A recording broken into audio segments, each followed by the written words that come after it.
I know that you've been meeting with the progressive anti-abortion uprising over the past, I don't know, couple of days. And it's been about a year since they found these babies outside an abortion clinic in Foggy Bottom.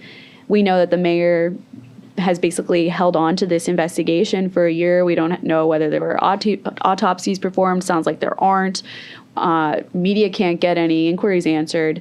What's your take on this whole situation, and why don't we know how these babies were killed? So I remember when I saw the video come out, and it was, I think, on Instagram, and I ended up reposting it. And so my comms director had flagged that the group wanted to meet with me, and any pro-life group I will meet with, that's one of, like, something that I'm no matter what passionate about, whether or not I'm in office.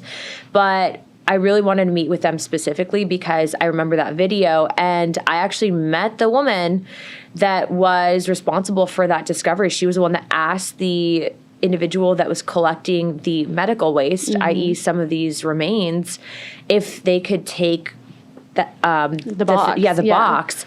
And when you hear those stories, and then they actually gave me photos, and you're looking through, I mean, there's no excuse. They call it late-term abortion. These babies were born alive and they were left to die. One of the babies was born completely encompassed in the amniotic sac and drowned in its own amniotic fluid. I mean, let's say that you are pro-abortion, right? That's still a cruel and unusual way to die. And there's laws and statutes that say that you cannot allow cruel and unusual punishment. So, like, even if that's your argument, how can you still argue to allow this to happen? Because of the way in which it was done. Another baby, from what I was told and from what I saw, was born completely no issues, no markings on the body, intact, and they left the baby to die. So yes, there needs to be an investigation done. One thing that the organization told me is that they're having issues locating a pathologist that will actually conduct the autopsy. And I think that that's probably the case, because if you're here and they do that, that's a career ender. And so we're probably going to have to find someone to come in and volunteer to do it on their own time. But I hope that maybe you guys can help locate someone like that, or maybe someone sees this and that they contact our office, because that has to be done. These babies have still not yet been buried.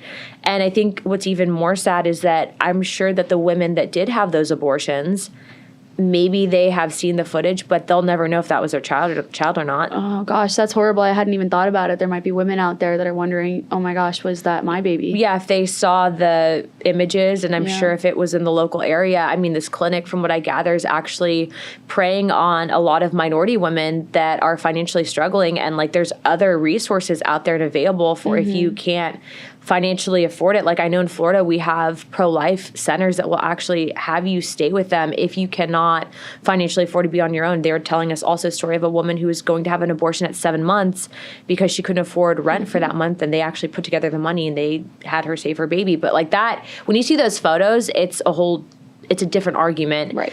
And when we were in hearing again yesterday, and you have Democrats saying that they care about children's lives, and that's why we need, to fight with gun control. And then I showed them the photos. I'm like, well, these are children, and you're not saying anything about this, or failing to acknowledge that. They had nothing to say. They had nothing to say. And that was a really amazing moment there, where you held up these photos of these babies, which they're pretty graphic. I mean, I know on social media they were censored, I think, and then there's lots of debate about whether they should be seen or not. But to hold those up in a major hearing, did you hear any backlash from your colleagues? Yeah, you could hear people like murmur. It was uncomfortable, and you could hear that. But they should be uncomfortable, because as Congress, we have something called Homestead Rule. We ultimately have final authority on, and we can get involved in the laws that are passed here. And yet this is happening. Another really disturbing thing is that medical waste facility that was collecting this medical waste was then bringing it to the city of Baltimore to be burned for alternative energy. Yeah. That's sick. Now that waste company, I should say, I've repeatedly asked them, they claim that this never happened and that the women were lying. Of course. Women are always painted as liars and crazy when they try to discredit you. That's like the blanket reproach. It's so sexist. Liars and crazy. Yeah, and we know that the boxes were covered in their labeling. We have pictures and videos showing that. So that's wild. Back to that hearing, though, when you held up those pictures, did you have concerns that people would write you off as a crazy pro-lifer? No.